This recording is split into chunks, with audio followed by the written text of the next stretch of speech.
Good day, ladies and gentlemen. It is my pleasure to introduce you all to this presentation on the intriguing and rapidly growing field of Islamic finance. We are Group 18, and I am in the person of Chukwuemeka Stidemo. The outline of the topic follows. We will be talking about the definition of Islamic finance, the Islamic finance principles, the Sharia law, the countries that have implemented in Islamic finance, the setback that Islamic finance is facing, and factors to be considered in implementing Islamic finance in Ghana. When we talk of Islamic finance, it is simply a financial system that adheres to the principles of Islamic law, which is also known as Sharia. When we talk of the principles of Islamic finance, the primary principle to be considered is the prohibition of riba, which is also known as interest. This principle offers alternatives on profit sharing and loss basis. The second principle talks about the avoidance of excessive uncertainty, which is also known as gara, and also gambling, which is also known as misam. And the third principle incorporates unethical activities. My fellow colleague will come and continue. My name is Venice Wodo, and I'm going to continue with the Sharia law. To ensure compliance with Sharia, Islamic finance operates under the supervision of Sharia Board and Council. The board consists of scholars with experts in Islamic law and finance who provide guidance and issues regarding the permissibility of financial products and transactions.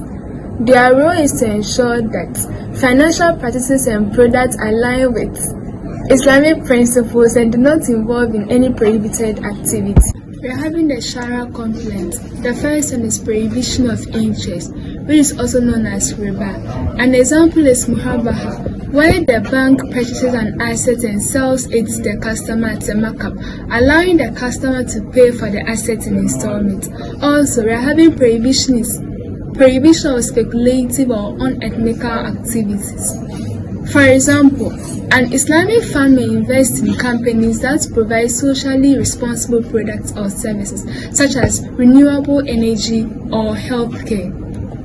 Thirdly, asset-backed financing. For example, in a home financing transaction, the bank may purchase the product or sell it to the customer at a markup, allowing the customer to pay for the property in installments.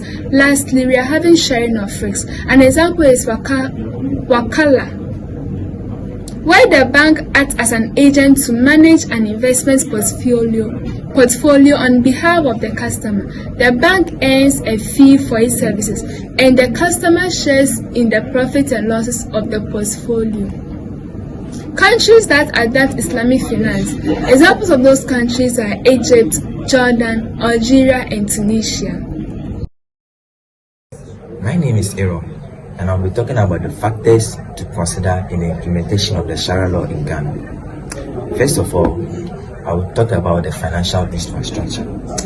The Ghana Stock Exchange, which is the GSE, launched a dedicated Islamic index in 2016 to improve the Islamic finance in Ghana.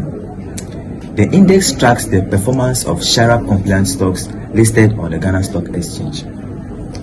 Secondly, in 2017, the government of Ghana introduced tax exemption for Saka.